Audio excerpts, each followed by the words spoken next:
আমি অঞ্জন আমাদের স্বাগতম আছে আমার এয়ারবক্সে। আজকে চলে এসেছি রাজাদার কাছে দত্তগুরটিয়া গ্রামে। আমাদের অনেকেরই পরিচিত এবং অনেকে আবার পরিচিত হবেন। তার ডাকনাম রাজা চ্যাটার্জি এবং ভালো নাম হচ্ছে চন্দন চ্যাটার্জি।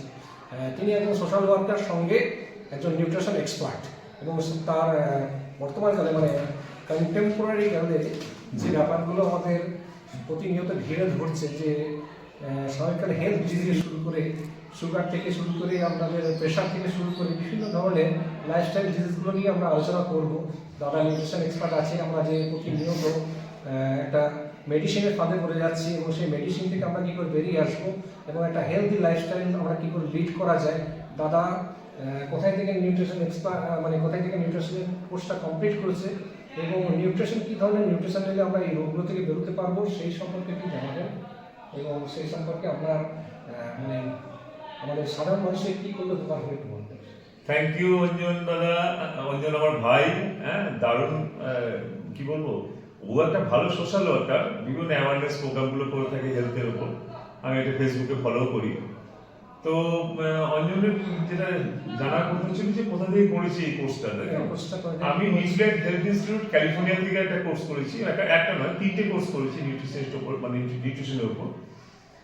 তো আজকে সত্যিকার একটা বড় চ্যালেঞ্জ যে সুস্থ থাকা। আমরা স্বপ্ন পূরণের জন্য বাঁচি, স্বপ্ন পূরণের জন্য কাজ করি, বাড়ি গাড়ি হ্যান ত্যান বারোশোর জীবনে অন্যান্য যা কিছু আছে আমার মনে হয় সবই তুচ্ছ হয়ে যায় যদি আপনার হেলথ ঠিক না থাকে। কি লাভ বলতে পারেন? যদি আপনি অনেক খেটে খুঁটে কষ্ট করে একটা ঢাউস একটা বিশাল প্রাসাদতম বাড়ি তৈরি করলেন আর আপনার জায়গা হলো 3 ফুট বাই 6 ফুট, সেই বাড়ির কি মূল্য বলতে পারেন? আপনি একটা গাড়ি কিনলেন, একটা রেঞ্জ রোভার, একটা মার্সিডিজ বেঞ্চ, অনেক কষ্ট করে খেটে খুঁটে জীবনের অর্থ সঞ্চয় করে একটা স্বপ্নের গাড়ি কিনলেন, কিন্তু দেখা গেল কি সেই গাড়িতে বাড়ি থেকে বেরিয়ে গিয়ে গাড়িতে উঠতে পারছেন না, হাঁটু দুটো অকেজ হয়ে গেছে। তাহলে সেই গাড়ির কি মূল্য থাকে বলতে পারেন? তো আমাদের প্রত্যেকের মানে ভাবা উচিত যে আমরা আজকের ডেটে যেমন এই ডিজিটাল দুনিয়াতে এসে বা আজকের এই প্রতিযোগিতার দুনিয়ায় যে একে অপরকে দেখানোর প্রতিযোগিতা, দেখো তোমারও গাড়ি আছে আমিও গাড়ি বানিয়েছি, তোমারও বাড়ি আছে আমি একটা ভালো বাড়ি বানিয়েছি, এই যে অসুস্থ প্রতিযোগিতা, এখান থেকে আমাদেরকে প্রথমে বেরিয়ে আসতে হবে। টান পড়েছে কোথায় জানেন? পেটে। আমাদের 10,000 টাকার জায়গায় 1 লাখ টাকা মোবাইল চলে আসছে। মোবাইল খারাপ হলে দামি মোবাইল চলে আসছে, বাইক খারাপ হয়ে গেলে দামি বাইক চলে আসছে, কিন্তু টান পড়েছে কোথায় বলুন তো? পেটে। নেকি স্ট্যাটাস আমাদের প্রত্যেকের জীবনে বেড়ে উঠেছে আস্তে আস্তে দেখানোর জিনিসটা। সেখান থেকে বেরিয়ে আসুন। প্রত্যেক মানুষকে আমি হাত জোর করে রিকোয়েস্ট করবো যে একটু শরীর স্বাস্থ্যের দিকে নজর দিন। একটু বাঁচতে হবে আমাদের। যদি সত্যিকারের স্বপ্ন থাকে, সুস্থভাবে বাঁচার স্বপ্ন থাকে, দুটো জিনিস বলা হয়, হেলথ স্প্যান আর লাইফ স্প্যান। দেখুন প্রত্যেকের লাইফ স্প্যান কিন্তু একদম নির্দিষ্ট, ডেট অফ বার্থ এবং date of death, that is called life span. তো লাইফ স্প্যান হয়তো আপনার 80 বছর, 100 বছর, 150 বছর, যাই হোক ভগবান সুনির্দিষ্ট করে লিখে দিয়ে পাঠিয়েছেন। আমরা বলি, আমরা সনাতনী, আমরা জানি যে আমাদের ডেট অফ বার্থের সাথে সাথে ডেট অফ ডেথটাও ফিক্সড হয়ে আছে, ভগবান ঠিক করে দিয়েছে, রাইট? ওই যে date of birth and date of death, এই যে জার্নি, এই টোটাল জার্নিটাকে বলা হয়, এই জার্নিটাকে এজ বলা হয়, ageing. Ageing is a natural process. এটা এজিং কিন্তু আমাদের হবে প্রত্যেক, আজকে জন্মেছি কালকে আমার 1 দিন বয়স, তারপর 2 মাস, তারপর 6 মাস, ageing, that is ageing. But healthy ageing your choice, but your health span should be equal according to your life span. ঠিক আছে? লাইফ স্প্যানের সঙ্গে হেলথ স্প্যানটা ইকুয়াল হওয়া দরকার। রতন টাটা ওই দীর্ঘ জীবন একটা মানে মহান লোক আমার দেশের, তো উনি ঘটঘট করে শেষ জীবন পর্যন্ত কাজ করে গিয়ে শেষ জীবন, হেলথ স্প্যান আর লাইফ স্প্যান এক জায়গায় করে রয়েছে। আর আমরা কি করছি? আমাদের লাইফস্টাইলই জন্য poor lifestyle, bad lifestyle, stress, তারপর irregular food habit, junk food intake, এইসব নানান কারণে কিন্তু আমাদের লাইফ স্প্যান আর হেলথ স্প্যানটা আলাদা হয়ে যাচ্ছে। একদম মাঝখানে একটা কথা বলি যে আমরা এই পড়াশোনার ফাঁকে প্রচুর পড়াশোনা করছি, চাকরি পাচ্ছি, কিন্তু চাকরির সঙ্গে সঙ্গে যে আমাদের লাইফস্টাইলটা কি হওয়া উচিত সেই সম্পর্কে কোনো সঠিক ধারণা কিন্তু নেই। আমাদের ভারতবর্ষে কিন্তু হেলথ সম্পর্কে অ্যাওয়ারনেস আরও দরকার, যেটা দাদারা বলছে। এই জিনিসগুলো আরও চারিদিকে ছড়িয়ে যাওয়া উচিত। যে পড়াশোনা তো আমরা বলছি, আমার ছেলেকে বলছে পড়, এই পড়, কিন্তু সারাদিনের শেষে 1 ঘন্টা শরীরকে টাইম দেওয়া, এই ব্যাপারটা আমি দেখতেই পাই না। এই জিনিসটা যত এগিয়ে যাবে তার জন্য আমাদের অ্যাওয়ারনেস আরও করা উচিত। আমাদের সরকারকেও কিন্তু আরও এই ব্যাপারে উদ্যোগী হওয়া উচিত। তারা ঠিক, আমি একটা এনজিও চালাই, এখানে ধরুন অ্যাওয়ারনেস প্রোগ্রামগুলো কন্টিনিউ হয়। নিউট্রি ক্লাবগুলো আমার একটা ব্র্যান্ড আছে যেখানে অ্যাওয়ারনেস প্রোগ্রাম করে থাকি আমরা। তো আমি যে প্রসঙ্গে আসছিলাম যে ওই যে হেলথ স্প্যান আর লাইফস্টাইল, ঠিক আছে, আমাদের জীবনশৈলীর দিকে একটু নজর দেওয়া উচিত। হ্যাঁ, কেননা আমাদের যে খাবার আমরা খাই সকাল থেকে রাত পর্যন্ত আর যেটা খাওয়া উচিত, এই যে মাঝখানে গ্যাপ, যা খাওয়া উচিত এবং যেটা আমরা খাই সেইখানে একটা বিশাল গ্যাপ।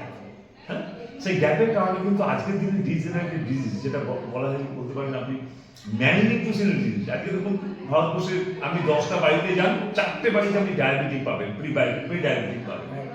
হার্ট ডিজিজের আমাদের পীঠস্থান হয়ে গেছে ইন্ডিয়া।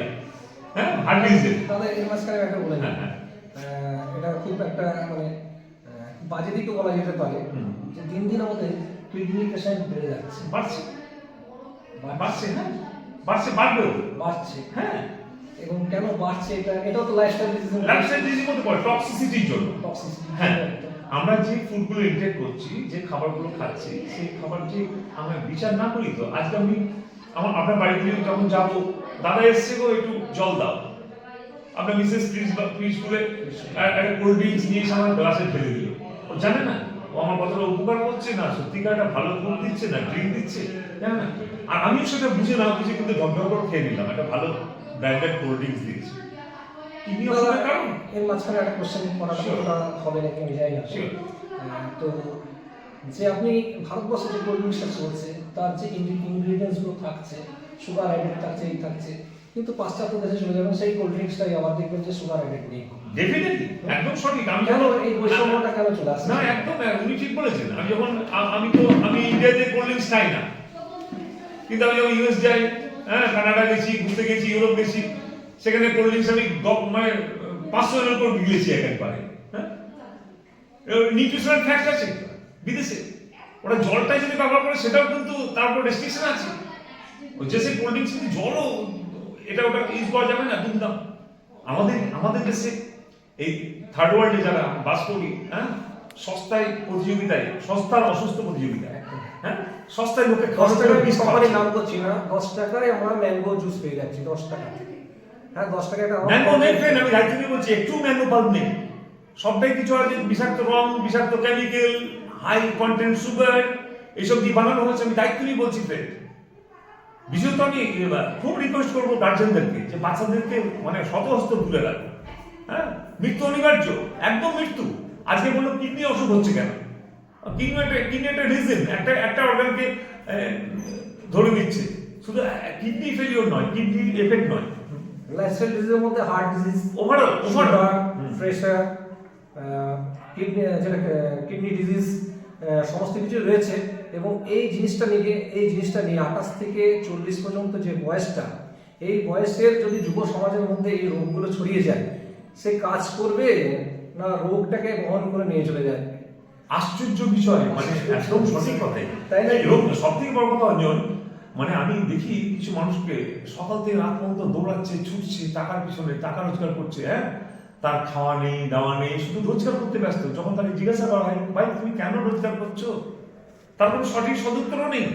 তারপরে সেই লোকটাকে দেখি তিলে তিলে জমানো 30 বছর সঞ্চয় 3 দিনে গিয়ে দিয়ে এলাম। মানে আমি ইনকাম করতে গিয়ে শরীরটাকে হারালাম, হ্যাঁ, শরীরটাকে শেষ করে দিলাম, আর সেই শরীরটাকে পুনরুদ্ধার করতে গিয়ে ইনকামটাকে দিয়ে এলাম। জিরো, বিগ জিরো, নেট ফল। কাউন্সিলিং হওয়া দরকার, ডেফিনেটলি দরকার। ওটা ভারতবর্ষে কাউন্সিলিং হওয়া দরকার। ঠিক কথা। যারা দেখছেন ভিডিওটাকে দেখবেন, পুরোটা কাউন্সিলিং হওয়া দরকার। এরপর আরও আসি, আমরা অনেক প্যারামিটার ভাগ করেছি বয়স্ক থেকে ছোট অবধি। প্রথমে ছোট দিয়ে চলে আসি। বাজার চলতি যে ফুডগুলো রয়েছে, আমি আর নাম করছি না, আমি ইনগ্রেডিয়েন্টসগুলো পড়ছিলাম, যেখানে যে সুগার হ্যাঁ 7 বছর বয়স থেকে আমি শুনেছি যে এই সুগারের যে টেন্ডেন্সি, যে সিনিয়রিটি চলে আসছে 7 বছর বয়স থেকে কিন্তু ধরতে শুরু করে। এবং আমরা যে বয়সে গিয়ে ব্লাড টেস্ট করে জানতে পারছি তার আগে কিন্তু অলরেডি কাজ হয়ে গেছে। বাজার চলতি ফুড, বাচ্চাদের ফুড, সেই ফুড আপনি হয়তো সস্তায় পেয়ে যাচ্ছেন, কিন্তু কি ইনগ্রেডিয়েন্টসগুলো আছে সেই ইনগ্রেডিয়েন্টসগুলো একবার পরে দেখবেন। দাদার কাছে একটু শুনে নেবো যে এই যে বাচ্চাদের বাজার চলতি ফুডগুলো খাওয়ানো হচ্ছে, তা প্রথমেই আমার এই বাচ্চার যে শারীরিক গঠন, সেই গঠনের উপরই শেষ করে দিচ্ছে, একদম শেষ করে দিচ্ছে। দেখুন একটা কথা কি জানেন, মানে আমরা দেখবেন যারা চাষিবাসী মানুষ, আমাদের মতন যারা গ্রামে বাস করি, চাষবাস বোঝেন, দেখবেন তারা ধান রোপণের ক্ষেত্রে বা কোনো যা কিছু চাষ করে না কেন, তারা বীজ থেকে ওই অঙ্কুরোদ্গম হওয়া বা একটু চারা গাছ জন্মানো পর্যন্ত খুব অনেক বেশি কেয়ার নেই ওই সময়টাতে, কেন গড়ে ওঠা যা শুরুটাতে, তার শুরুটা যদি আমি ঠিক একইভাবে আমার সন্তানদের জন্য একটু কেয়ার নিতে পারি, হ্যাঁ, তাহলে কিছু জিনিস আমি যদি ফলো করেন আপনার সন্তানরাও বেঁচে যাবে। দেখো ও জানে না কুরকুরেটা খাওয়া উচিত কি অনুচিত, লেস ওই যেসব চিপস বাজারে কি হয়, প্রিজারভেটিভ দেওয়া, colour, artificial colour, synthetic colour, synthetic flavour ইত্যাদি দেওয়া যেসব ফুডগুলো পাওয়া যায়, ড্রাই ফ্রুট পাওয়া যায়, তারপর আপনার কি বলে ওটাকে যেসব ড্রিঙ্কস গুলো পাওয়া যায়, ম্যাঙ্গো ড্রিঙ্কস এর নামে যেসব ড্রিঙ্কস, মানুষের মাথার মধ্যে এমন জিনিস ঢুকিয়ে দেওয়া আছে ফাস্ট ফুড। ফাস্ট ফুড বলতে আমরা যেটা বুঝি যে এই বাজার চলতি যে খাবারগুলো আমরা সহজেই কিনে খেতে পারি সেগুলোকে আমরা ফাস্ট ফুড নাম দিয়ে দিচ্ছি, কিন্তু অ্যাকচুয়াল ফাস্ট ফুড হওয়া উচিত ছিল যে বাজারে যে ফলের দোকানটা, যে ফলটা পাওয়া যায় সেই ফলটাই অ্যাকচুয়ালি হচ্ছে আমরা ফাস্ট ফুড, আর যেটা বাজার চলতি খাচ্ছে ওগুলো ফাস্ট ফুড নয়, সেকেন্ড ফুড, থার্ড ফুড যাই বলেন সেই ব্যাপারটা ক্লিয়ার করে নেওয়া। যাই হোক, এবার যেটা হচ্ছে কি আপনার, আমি প্রথমেই রিকোয়েস্ট করবো গার্জেনদেরকে, আপনার সন্তানকে ওই বাজার চলতি যেগুলো ড্রিঙ্কস পাওয়া যায়, যেগুলো চিপসগুলো পাওয়া যায়, ওগুলোর সাথে পরিচয় করাবেন না। এগুলোকে যদি অ্যাভয়েড করতে হয়, আপনি বরং বাজার থেকে একটা ওইরকম ড্রিঙ্কসের বোতল নিয়ে এসে আপনি বাথরুম পরিষ্কার করে তাকে শিক্ষা দেবেন, এটা বাথরুম পরিষ্কার করার জিনিস, খাওয়ার জিনিস নয়। সে একটা ভালো মেসেজ পাক, হ্যাঁ, সেখানে সন্তান আপনার যদি জেনে দিয়ে থাকে সে হয়তো কান্নাকাটি করবে, নিরস্ত্র করুন, পরে ভুলে যাবে, কান্নাকাটিটা আজকে করছে কালকে ভুলে যাবে। কিন্তু যখন ওই সন্তানটা যদি কিছু ঘটে যায়, আপনার গোটা ফ্যামিলিকে সাহায্য আনতে হবে, তাই না? তার জন্য একজন কাঁদুক, আপনার না পাওয়ার কারণে আপনার সন্তান কাঁদুক, সন্তান যখন বড় হবে ঠিকই বুঝবে যে বাবা আমার জন্য ঠিক কাজটাই করেছে। তো এগুলোকে আমি বলবো অ্যালার্ট হয়ে যেতে, হ্যাঁ, আপনারা সুস্থ থাকার জন্য এই কাজগুলো করুন। আর নিজের জন্য আমি একটা কাজ করবো, অপটিমাম হেলথের জন্য, একদম পরিপূর্ণ সুস্থ থাকার জন্য কিছু নিয়ম আপনি যদি মেনে চলতে পারেন, যেখানে প্রাচীন মনি ঋষি থেকে শুরু করে বর্তমান সায়েন্স যেটা মেনে নিয়েছে, এক কথায় অপটিমাম হেলথের জন্য 4টে স্ট্রং পিলারের কথা ওনারা বলেছেন। ভালো প্রশ্ন রাখেন। হ্যাঁ, 4টে স্ট্রং পিলার। নাম্বার 1 হচ্ছে ডেইলি এক্সারসাইজ, আর জীবনের জন্য আধ ঘন্টা সময় বের করে দিন, তাতে প্রাণায়াম, যোগা প্রচুর। দেখুন একটা টিভি চ্যানেলে কিন্তু আমি শুনেছিলাম দাদার কথাটা, যে অক্ষয় কুমার বলেছে যে মানুষ 24 ঘন্টার মধ্যে 1 ঘন্টা নিজের শরীরকে টাইম দেয় না, তার বেঁচে থাকার অধিকার নেই। একদমই সঠিক। আপনার স্বাস্থ্য, এবং শুধু তাই নয়, আপনি স্বাস্থ্যটাকে ইগনোর করছেন। আপনি ইগনোর করছেন মানে ভাববেন না যে শুধু আপনার কারণেই আপনি ইগনোর করছেন। আপনার উপর যেটা ডিপেন্ডেন্ট, ছোট ছোট দুটো বাচ্চা, আপনার বৃদ্ধ মা বাবা, আপনার স্ত্রী, যাই হোক সংসারে যারা আছে আপনার উপর নির্ভরশীল। শুধু তাই নয়, সোসাইটি আপনার কাছে ডিমান্ড করে, সোসাইটিও ডিমান্ড করে, আপনার সমাজ।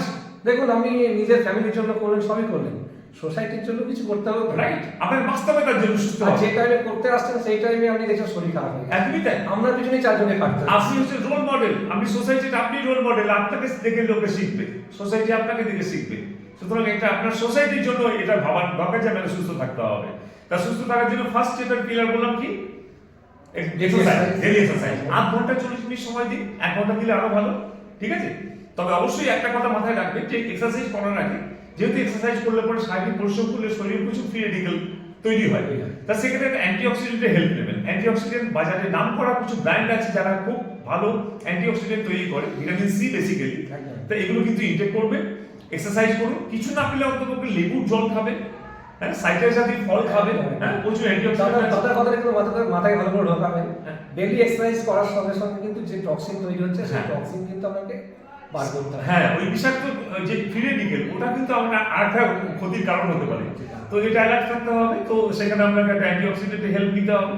তারপর এক্সারসাইজ করলেন। সেকেন্ড যে পিলারটা সেটা হচ্ছে অ্যাডিকুয়েট রেস্ট। Adequate rest. দেখুন আজকের সোসাইটি, এই জেনারেশন রেস্ট পাচ্ছে না, হ্যাঁ, ওরা কিন্তু সারা রাত ধরে ভোর 3টের সময় ঘুমাতে যায়। কি করে জানেন? এই যে বিষাক্ত ডিভাইসটা আছে, আমি বিষাক্তই বলবো, কারণ এর যে মানে বেনিফিট, তাতে ক্ষতি অনেক বেশি। আজকে যে সমাজে যে করাপশন গুলো আসছে নানান ভাবে, তা আমি অত ব্যাখ্যায় যাচ্ছি না। আমি বলছি এই ডিভাইসটা সে যতক্ষণ না ঘুম না এসছে ততক্ষণ কিন্তু স্ক্রল করে যাচ্ছে। সাধারণ মাঝখানে একটা কথা বলে, এই ডিভাইসটা মাথার কাছে নিয়ে শুয়ে থাকছে। হ্যাঁ, ভাবতে পারেন কি এই রেডিয়েশন, কি ক্ষমতা এই রেডিয়েশন আছে যেটা সরাসরি ব্রেনে গিয়ে এফেক্ট করে, হ্যাঁ।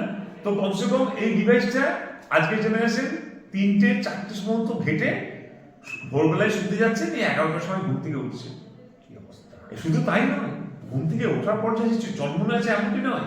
এবং আমি বলছি সঙ্গে সঙ্গে কিছুটা কালচার এসেছে, হ্যাঁ। Early to bed and early to rise. তো ব্যাপারটা হচ্ছে যে কিছু শহরের কালচার, হ্যাঁ, রাত 2:30টার সময় খাচ্ছে দাচ্ছে দিয়ে শুচ্ছে, 2টোর সময় উঠছে, তার বাবা গল্প করে বলছে এখনো ওঠেনি, এখনো আমার ছেলে ঘুম থেকে ওঠে, ওঠে আমি পাবি নাকি ফোনে, 2টোর সময় ওঠে ঘুম থেকে। কি কালচার আমরা চলে এসেছি। ও রাজকাজ করে। তো যেটা করে আমি বলবো এইটা থেকে বেরিয়ে আসুন, কারণ আপনার অ্যাডিকুয়েট রেস্ট হচ্ছে না ফ্রেন্ড, ঠিক আছে? তো কারণ হচ্ছে না কেন, আপনি যখন স্কিলে থাকছেন 3টে পর্যন্ত, তারপর যখন ঘুমোতে যাচ্ছেন 11টায় উঠুন আর 12টায় উঠুন, দেখবেন ঘুম থেকে ওঠার পর একটা ল্যাথার্জি ভাব, শরীর মানে আপনার মেটাবলিজম স্টার্টই হচ্ছে না, আপনার শরীর ল্যাথার্জি হয়ে আছে, মানে মনে হচ্ছে আরো ঘুম দরকার। যে একটা মানুষের সুস্থ থাকার জন্য যে ঘুমের দরকার, যে রেস্টের দরকার, সেটা কিন্তু হচ্ছে না। তার জন্য কি করতে হবে আপনাকে? ম্যাক্সিমাম 11টার মধ্যে ফোন সুইচ অফ বা ফ্লাইট মোডে রেখে আপনার শরীর থেকে অন্তত 3-4 ফুট দূরে রাখুন, ফ্লাইট মোড অথবা অফ করে দিয়ে, সুইচ অফ করে দিয়ে 3-4 ফুট দূরে, ঠিক আছে? যদি অন রাখতে হয় তাহলে আপনার ডিভাইসটা আপনার ঘরের এক কোণে আপনার শরীর থেকে 2 মিটার দূরে রেখে দিন, ঠিক আছে? যদি অন রাখতেই হয়, আপনি যদি বিশেষ কোনো ব্যক্তি হন, আপনার ফোন আসবে রাত্রেবেলায় 12টার সময় ফোন আসবে, হতে পারে, সেক্ষেত্রে আপনি ফোনটা অন্তত 2 মিটার দূরে রাখুন শরীর থেকে, ঠিক আছে? নিয়ে 11টার মধ্যে যখন আপনি ঘুমোতে যান, যদি 11টায় ঘুমোতে যান, তাহলে 10টার সময় স্ক্রিন অফ করে দিন, 1 ঘন্টা দূরে রাখুন, ঠিক আছে? নিয়ে দূরে রেখে তারপর ঘুমোতে যান, ঠিক আছে? আর পজিটিভ ঘুম হওয়ার জন্য আরেকটা খুব ইম্পর্টেন্ট, এই যে ব্যক্তিটির নাম বললো ফিল্ম স্টার, কি নাম, অক্ষয় কুমার, ওনার নামটা নিয়েই বলি, সন্ধ্যে 6টার পর কোনো খাবার খাবেন না, আমি খাই না। Don't it after 6 PM and don't eat সন্ধ্যে 6টার পর খাবার খাবেন না, before 8 AM। হ্যাঁ, এই যে অ্যাডিকুয়েট রেস্টের প্রসঙ্গে বলি, এটা কেন আমি বলছি, এটা কেন এর পিছনে সায়েন্স আছে।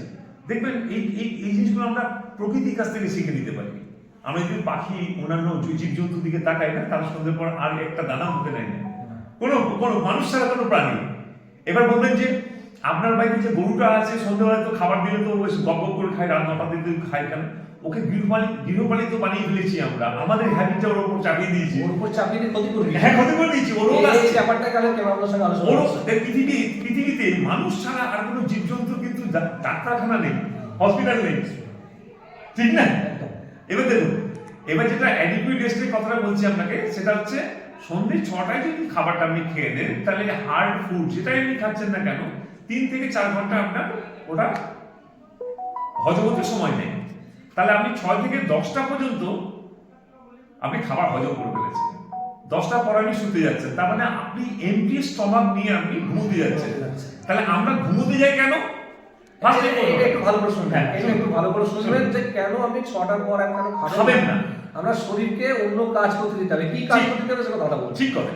আমাদের শরীরে কিছু ক্ষমতা আছে যেগুলোকে ক্ষয়পূরণ বলা হয়, হ্যাঁ, বুঝতে পারছেন? আর আপনি শরীরটাকে দিতে চাইছেন রেস্ট, কমপ্লিট রেস্ট, কিন্তু শুতে যাওয়ার আগে ঠুসে 10টা 11টার সময় ঠুসে দিয়েছেন, নিয়ে আপনার লিভার, স্টমাক, প্যানক্রিয়াস সবাইকে কাজ দিয়ে, ব্রেনকে কাজ দিয়ে আমি শুতে যাচ্ছেন। তাহলে রেস্ট হলো? আমার লেপ ঢাকা নিয়ে এসে রেস্ট হলো? রেস্ট কোনোদিন হতে পারে? আপনি শুয়ে আছেন, আপনার ভেতর যন্ত্রগুলো সব চলছে, তাহলে রেস্ট হলো না। কমপ্লিট রেস্ট করতে গেলে তাদেরকেও রেস্ট দিতে হবে। কি লাভ জানেন এতে? দেখবেন, উদাহরণ দিয়ে বলি, একজন আর্মি দেখবেন, আর্মিরা খুব কর্মবীর হয়, তো তারা প্রচুর চর্চার মধ্যে থাকে, নিয়মের মধ্যে থাকে, ডেইলি অ্যাক্টিভিটি, এক্সারসাইজ, ফিজিক্যাল ওয়ার্কের মধ্যে থাকে। তারা যখন 1 মাস ছুটিতে বাড়ি আসে, প্রথম দিন কি করে বলুন তো? বাড়ি এসে প্রথম 2 দিন শুয়ে বসে ঘুমিয়ে কাটায় ফ্যামিলির সাথে। 3 দিনের মাথায় কি করে? পাড়া প্রতিবেশী বন্ধু বান্ধবের সঙ্গে মিট করে, হেঁটে বেরিয়ে। 4 দিন 5 দিনের মধ্যে সমস্ত মিট করা হয়ে গেল। 6 দিনের মাথায় কি করে জানেন? আরে এত ঝুল হয়েছে, তোর দেখিস না কেউ বাইরে থাকিস নাকি তোরা? নিয়ে বারুটা নিয়ে ঝুল ঝাড়তে লাগলো, কোদালটা নিয়ে গিয়ে ড্রেন পরিষ্কার করতে লাগলো, তারপর আরো কিছু যে সংসারের খুঁটিনাটি কাজ সব দেখে শুনে খুঁজে করতে লাগলো। আমাদের শরীরটাও তাই। আপনি যখন স্টমাকে খাবার পাঠাচ্ছেন না, পাঠানো বন্ধ করে দিয়েছেন, ও 2 দিন রেস্টে থাকলো, 3 দিন রেস্টে থাকলো, 4 দিন হয়ে গেলেই না ব্রেন ওকে বলবে, আরে আর তো মনে হচ্ছে খাবার আসবে না, ভদ্রলোক তো খাবার পাঠানো বন্ধ করে দিয়েছে। কারণ তোরা বসে থাকবি, জানা ওই তোর দেখ ইন্টেস্টাইনে একটা ফুটকুড়ির মতন একটা টিউমার হয়েছে, যাও শেষ করে দিয়ে। আমাদের টোটাল শরীর কিন্তু লেগে পড়বে ওকে রিপেয়ার করার জন্য, যেটা সিনথেসিস করার ক্ষমতা রিপেয়ার করার জন্য। বাংলায় বলা হয় আয়ুর্বেদে যেটা জানতাম আমরা ক্ষয়পূরণ। 300 বছর আগে সাধু এক সন্ন্যাসীরা অদ্ভুত সায়েন্স, এক অদ্ভুত সায়েন্স সেই ক্ষমতা কিন্তু সবাই মধ্যে আছে। আছে, কিন্তু আমরা ডিস্ট্রয় করে দিচ্ছি আমাদের শুধু পোর হ্যাবিটের জন্য। জাস্ট এগুলোকে একটু অ্যালার্ট করে দেওয়ার জন্য আপনাকে বলা আর কিছু নয়। আমি কোনো শিক্ষা দিতে আসিনি ফ্রেন্ড, আমি যেটা মুখে বলছিলাম মেনে চলি, পালি, ভালো আছি, আমার 53 এজ, খুব ভালো আছি, কোনো ডিজিজ নেই। আপনারাও এটা পালন করে ভালো থাকতে পারবেন। তো এটা একটা দিক। তাহলে অ্যাডিকুয়েট রেস্ট দরকার, কিভাবে রেস্ট নিতে হয় সেটাও বললাম। এরপরে তৃতীয় যে পয়েন্টটা সেটা হচ্ছে পজিটিভ মেন্টাল অ্যাটিটিউড। আপনি আপনার সোসাইটিতে handicap society, mentally handicap society থেকে অনেকটা দূরে রাখুন নিজেকে। দূরে রাখুন মানে আমরা কালকে আমরা পড়াশোনার সঙ্গে ঘুষুঘুষু করতে বলিনি, আমরা মেলামেশা করি, হাই হ্যালো করুন, সব ঠিক আছে, কিন্তু নিজের একটা জগৎ তৈরি করুন যেখানে পজিটিভ এনভায়রনমেন্ট আপনার ব্রেনের মধ্যে সবসময় থাকবে, পজিটিভ বাতাবরণ মধ্যে থাকা, নেগেটিভ থেকে দূরে থাকা। এটা খুব ইম্পর্টেন্ট লাইফে, ভেরি ইম্পর্টেন্ট। ঠিক আছে। 4টে প্যারামিটারের মধ্যে 3 নম্বর। আর 3 নম্বর যেটা শরীর সুস্থ রাখার জন্য, ভালো থাকার জন্য, অপটিমাম হেলথের জন্য, সেটা হচ্ছে well balance diet, good nutrition. হ্যাঁ, এটা খুব ইম্পর্টেন্ট। একটু আগে যেটা বললাম যে আমাদের যা খাওয়া উচিত এবং যেটা খাই তার মধ্যে যে গ্যাপটা, সেখানে একটা নিউট্রিশনের দরকার হয়। ঠিক আছে। যেমন ধরুন আপনার 5 বছরের বেবিকে আপনি স্কুলে দিয়েছেন, তারপর আপনি টিউশনে রেখেছেন বা কোচিং এ দিয়েছেন এক্সট্রা। কেন স্কুলে গেলে তো পড়াশোনা হয়, আবার কোচিং কেন? তাহলে স্কুলে যে কমজোরিটা থাকছে, যে কমিটা থাকছে, সেটা পূরণ করবে tuition. That is called supplement. কিছু বিখ্যাত কোম্পানির সাপ্লিমেন্ট পাওয়া যায়, খোঁজ খবর নিয়ে দেখবেন, যারা খুব ভালো নিউট্রিশন তৈরি করে, যেখানে প্রোটিন সাপ্লিমেন্ট, হ্যাঁ, vitamin, minerals, omega 3 fatty acid, যেমন ডেইলি এসেন্সিয়াল, 2 ধরনের নিউট্রিয়েন্ট লাগে অ্যাকচুয়ালি, মাইক্রোনিউট্রিয়েন্ট এবং ম্যাক্রোনিউট্রিয়েন্ট। ঠিক আছে। মাইক্রোনিউট্রিয়েন্ট বলতে খুব অল্প পরিমাণ লাগে, বাট ডেইলি লাগে, কিছু ভিটামিনস আর মিনারেলস। হ্যাঁ, আর ম্যাক্রো মানে একটু বেশি পরিমাণে লাগে, সেটা হচ্ছে কার্বোহাইড্রেট, প্রোটিন, ফ্যাট আর ওয়াটার। ঠিক আছে। এইগুলো যদি আমরা একটু মেনে চলি, ঠিকঠাক মতন ব্যালেন্স, ঠিক মতন মেনে চলি, তাহলে কিন্তু আপনি অত্যন্ত সুস্থ থাকবেন এবং আগামী পৃথিবীকে, আগামী প্রজন্মকে রাস্তা দেখাতে পারেন। আশা করি বুঝতে পেরেছি। হ্যাঁ, আমি আর মাঝখানে একটা জিনিস, হ্যাঁ, হ্যাঁ। যেটা প্রথমেই বলছিলাম যে সুগার, প্রেশার, ঠিক আছে। এবার আমি একজন ডাক্তার কাছে গেলাম, সেই ডাক্তার আমাকে প্রথমে সুগারের একটা ওষুধ সাজেস্ট করল। হ্যাঁ, সেটা হয়তো ওই নাম করছি না, 20 দিল। 6 মাস যেতে যেতে তার 40-তে একদমই তাই। আস্তে আস্তে কিন্তু গ্রো তার মধ্যে ইনসুলিন নেই। ইনসুলিন নেই, ঠিক আছে। সুতরাং এই জিনিসগুলো না খুব প্যাকেজিং, খুব ব্যথা, যার হয় সেই বোঝে। আগে থেকে স্টেপ নিন, আগে থেকে বিভিন্ন রকম যে প্যারামিটারগুলো বললো, সেই প্যারামিটারগুলো মেনে চলার চেষ্টা করুন।